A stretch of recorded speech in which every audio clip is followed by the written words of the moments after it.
Hey everybody, welcome back to another exciting episode of Stash Report for Stash Project. Today is May 17th, 2021.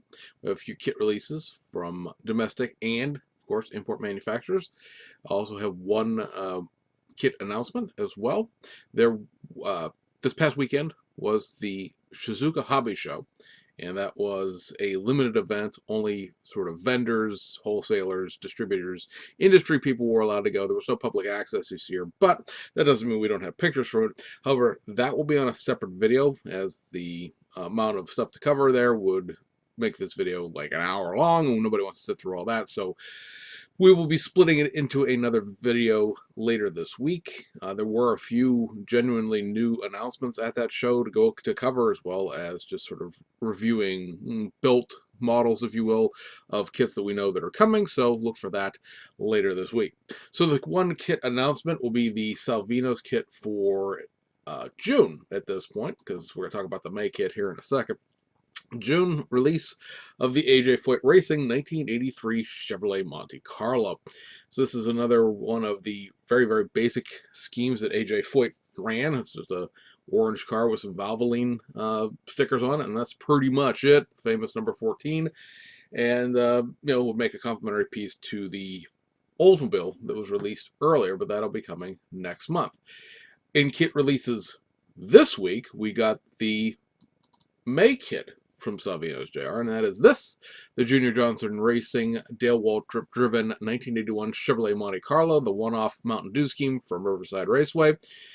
This should just be the Salvino's Monte Carlo with a new set of decals. I don't believe there are any sort of new parts or anything included here, just the livery scheme being the only ad, so that is out. Also from Salvino's JR, but sold through a number of private vendors. Model Roundup has these. Mike's Decals has these. I believe there's a third vendor that has these as well, but I cannot ever seem to track down the name of that vendor that is the third one of this. But it is a 1971 Dodge Charger. So this is this new tool Salvino's Dodge Charger kit. They just released, 2 weeks ago as the 73 Dodge Charger. So this is the 1971 version. It does have a few different pieces and parts in it to make it the 1971 model year, as opposed to 1973, but the bulk of the kit should remain the same.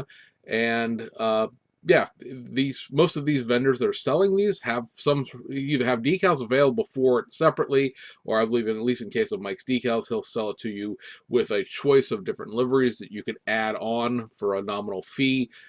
To buy the two at the same time. This is just a blank model kit. It does not have any racing livery inside of it whatsoever, so keep that in mind if you're going to purchase one. And so that's out there. The other domestic releases we have are going to be from the fine folks over at Round 2, and they start over at NPCs with this. It is the 1/32 scale Wacky Races, the Creepy Coupe. So this has little figures of big gruesome and little gruesome, which I believe would be a gruesome twosome, no less. Following along all of these 1969 tooled kits, that is a snap tight. It is a build and play, so it's easy to roll around. These were kids toys, supporting the Hanna-Barbera shorts back then. And coming back out for a little vintage nostalgia feels. I believe there's one more of these in the collection. They're interesting conversation pieces for anybody who wasn't as young as the kids were on that box art to appreciate them. But that's back out there. Also from the folks at NPC, we got the Ram Chargers AA Fuel Dragster. This is going to have pad printed drag slicks. It's going to have a newly retooled windscreen, as well as expanded decals. The last time, I knew I was getting this notebook out. I'm going to put it away. The last time this kit was released was in, let me see here, the 1990s, and I believe it obviously didn't have the windscreen at the time. And it's a kit from 1968. I believe that the general dragster that's underneath this has been the basis of a number of NPC rail dragster, fuel dragster type kits in the past, but this one specifically is back out. And then over at AMT, keeping with the weird drag theme, we have the Infinity. So like a Ford tall cab on the rail dragster thing. This was last seen, mercifully, in I want to say 2008. Prior to that, this kit was originally tooled in 1971. I don't believe there's anything new about this other than the fact that it has pad printed drag slicks and different decal sheet in it compared to the 2008 release, if you happen to have one. But if you don't and you're into really weird, oddball 1970s, look at how good the drugs were type model kits, that would certainly be a choice for you. And then lastly, from AMT, we have this release, the 1967 Ford Mustang Fastback. This is the mother tool, if you will, to the previously released 67 Shelby GT. That kit, the one that is offered at black or white boxing, depending on which one you purchased, just got finished up. BG Model Workshop just built one of those. I think there's a couple other that I've seen floating around. This is the original tooling for that kit. The Shelby is the modified reissue. This is the actual base tool for it. This was released brand new back in 1994. The Shelby came along in 1995. Last time we saw this was in a Walmart checkerboard box in the mid 2000s. So it's been a few minutes since this has been released.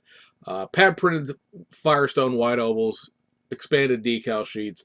It's in the weird vintage box art that it doesn't apply to boxing, because 1994 tooling, it shouldn't be in a 1960s annual boxing. I think sometimes round two does itself more trouble than good with these type of things, because people have had such varying degrees of I don't want to say success, because that's not really the right term, varying degrees of disappointment of what the contents of the box are, that putting everything in vintage box art sometimes can, cause issues. Because if this is a 1994 tooling, which is not a bad kit, it builds well. It sits a little high in the front, little adjustments to be made in the stance of it, but overall it's not a terrible model kit by any stretch of the imagination. But now it's in this 1967 box art, so you're getting a 1967 tool in here with like a molded in chassis like the 63 Nova or the 64 Oldsmobile, or are you getting a 90s era AMT Ertl kit? Who knows?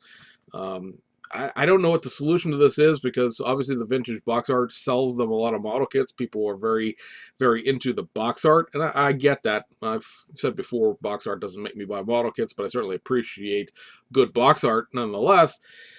But I don't know if there's Aoshima on their reboxings of old kits will put on the side of them, this is a vintage model kit from the 1980s. It is not up to modern tooling standards. Advanced building skills are required.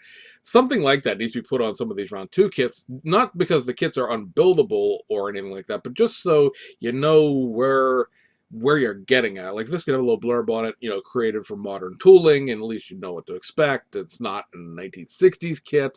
There just recently was a kerfuffle on one of the forums because somebody bought a 57 Chevy they thought was the newer tool AMT kit that was done. It was actually the 1960s like pepper shaker kit, and they were very, very nonplussed about that.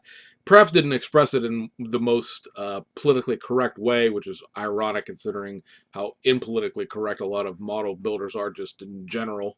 It's a broad sweeping generalization of the sort of attitudes and politics of a lot of the modelers, at least you see online.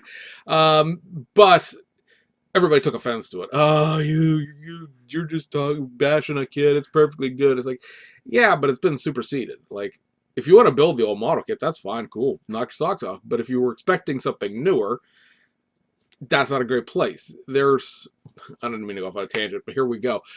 I think it does a disservice to the ethos, if you will, of the hobby, of welcoming back people who are returning to the hobby or people that are new to the hobby, to treat them like they're some sort of idiot because they bought something they didn't realize what it was. The whole point of this entire series, which was started 6 years ago, it's going to be 7 years here in a few weeks.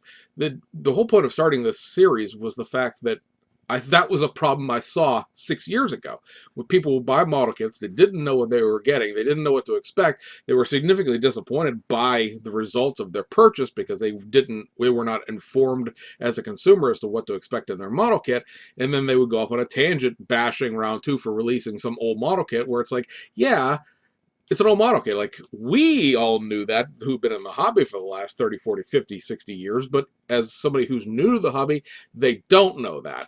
And when somebody says that something is a lousy model kit because it's tooling from the 1960s and they expect something more modern, yeah, that's not exactly the most delicate, flower way to put that term, but at the same time, it's also not wrong. I mean, if you were expecting Tri-5 Revell tool, which was done, in the late 90s into the 2000s, depending on which Tri-5 you're picking up, that kit is significantly different, and I will say better engineered and better designed in terms of fit and finish than the 57 Chevy that they did in the 1960s, that all the bleeping doors and trunks and everything open on, until they really sort of smoothed out the tool a little bit in the Ed Roth reissue, was notorious for being poor fitting throughout the 80s and the 90s. It's just one of those things where I don't know if anyone would even read it, because a lot of people for a long time didn't realize there was a sprue map on the bottom of the round two boxes. A lot of people don't realize that there is a run date on the bottom of the round two box to tell you when the kit was manufactured. And, so is adding, this is a vintage tool, please expect oldness to a box art really going to help anything, or is anybody going to notice it?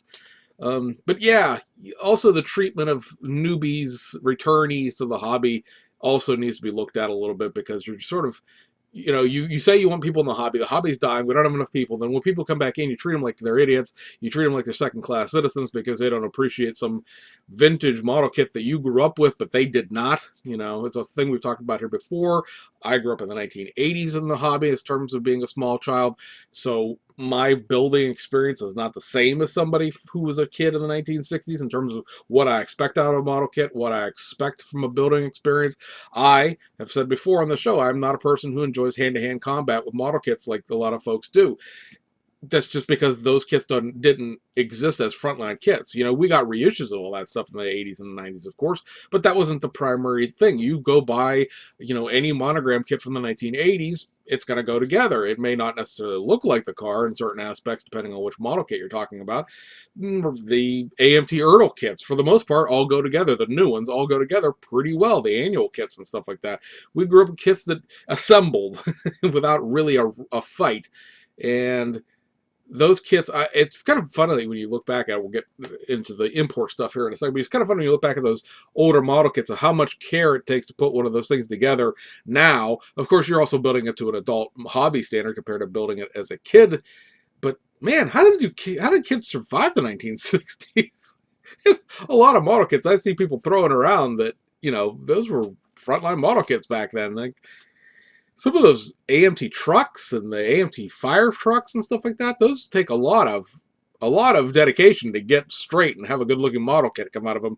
And we were giving them to 10-year-olds and being like, have fun, good luck, bye. Half the shit's chromed and it doesn't need to be, pardon my French.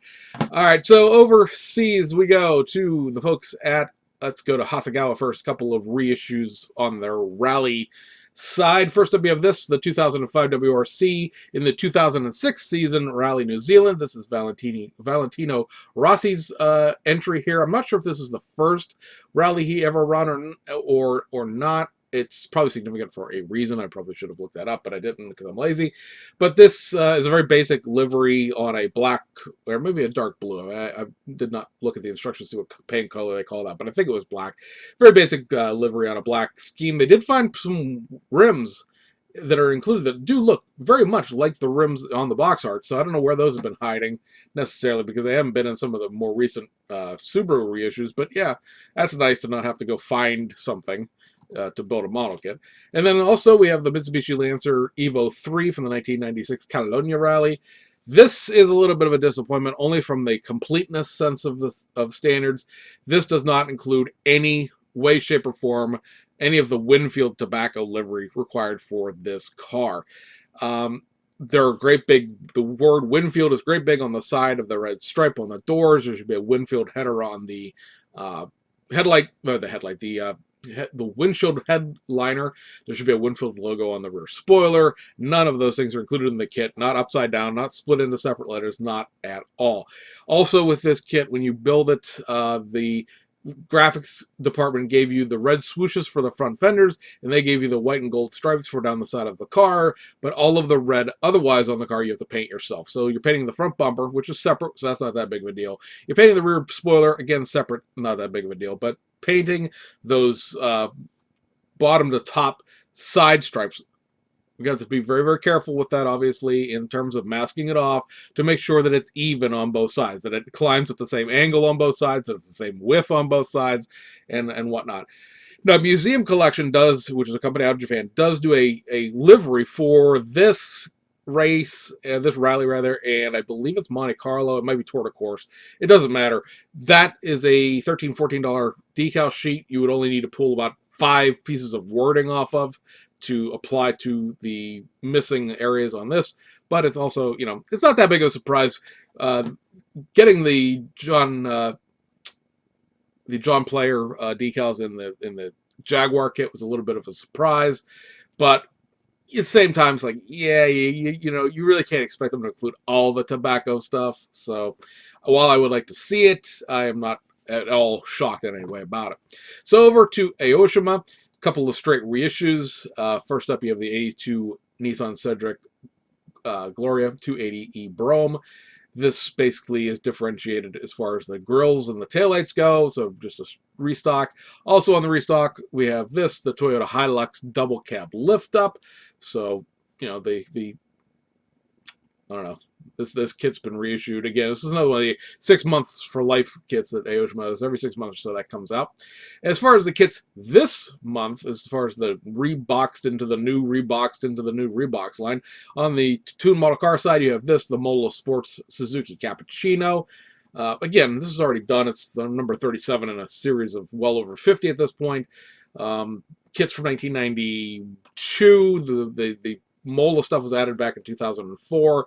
I believe this is another one of the sort of over front bumpers that they created for the Suzuki Cappuccino, where you can just put the new parts on the existing body without having to saw the front bumper off. The Cappuccino from the initial D line's the same way.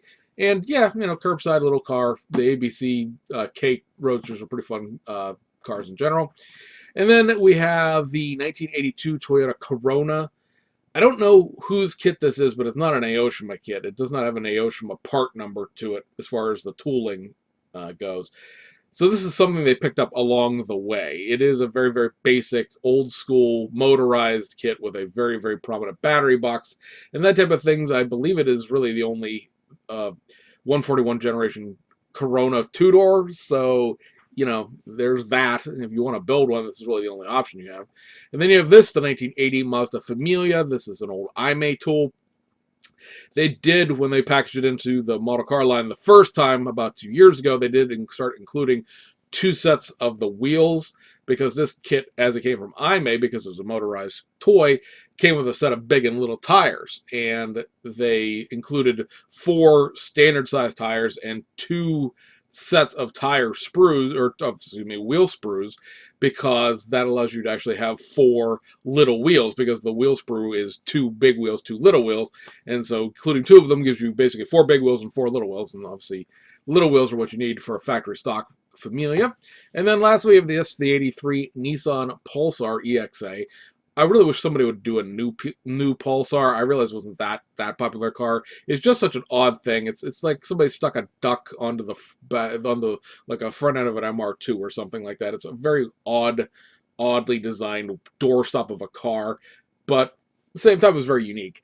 This comes with a couple sets of wheels. This, again, an old IMEI tool, so again, very basic, and that's why I said I wish somebody would create a new one. I would just take a nice basic snap-tight curbside, really, just to have a Pulsar. That one's just a little wonky as it comes out of the box.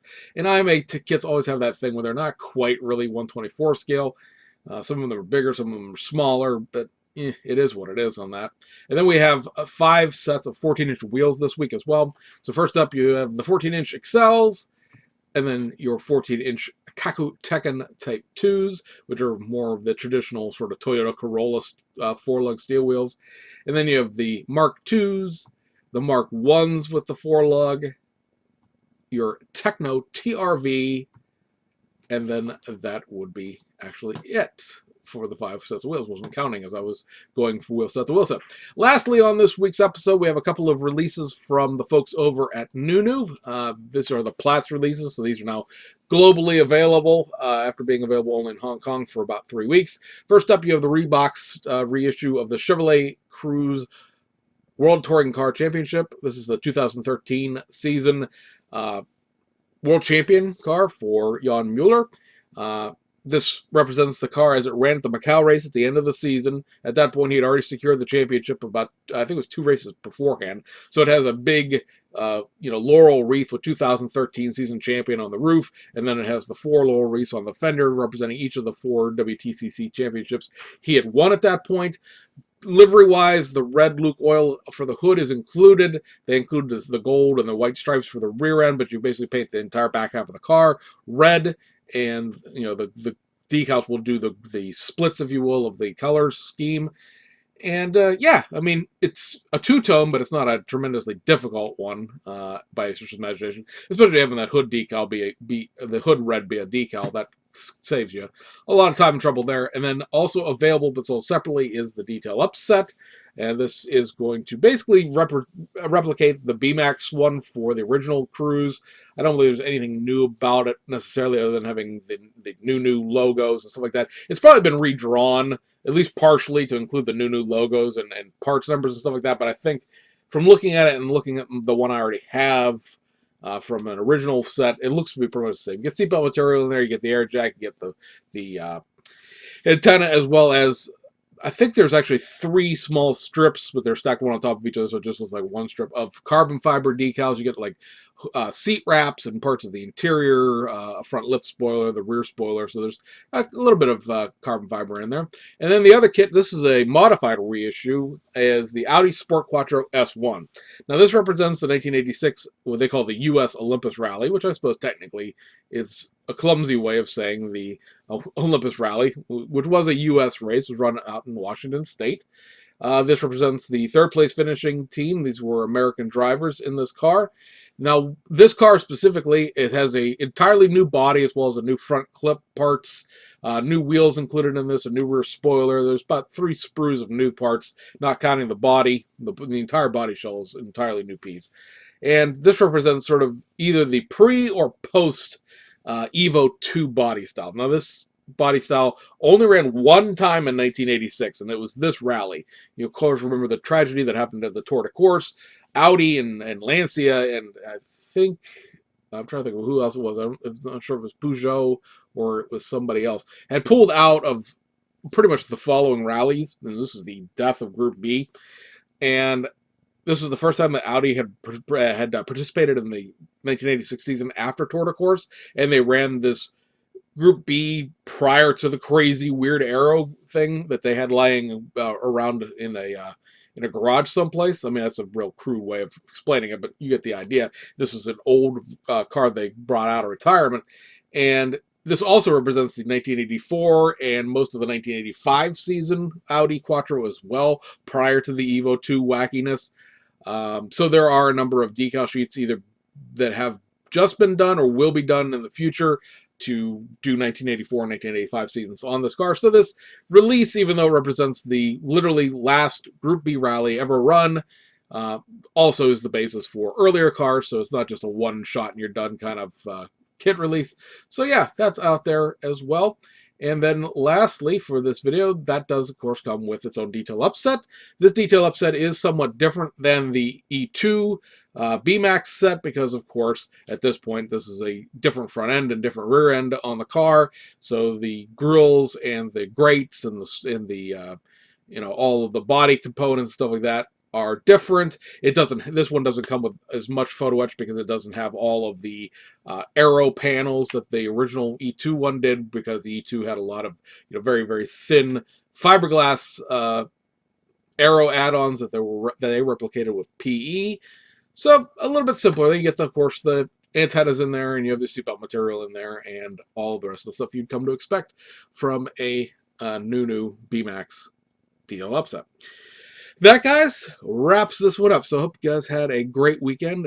This video recording, there will be 13 weeks left until the IPMS Nationals in Las Vegas. Actually, this week, mid part of this week, we will hit the 90-day point. It'll be exactly 3 months to go until the convention opens. I know a bunch of car guys are out on the West Coast are going to be making the trip up or over from various states. To some cases, actually down. If you look at the map, some people are coming from the north. So that is down. But yeah, so we're trying to get together a decent group of people to show that car guys can go to an airplane convention and not feel left out. Yeah, I think that pretty much wraps this one up. I don't have anything else to do, so just be blathering on. So I'll save you from yourselves, and we'll see you guys on the other side.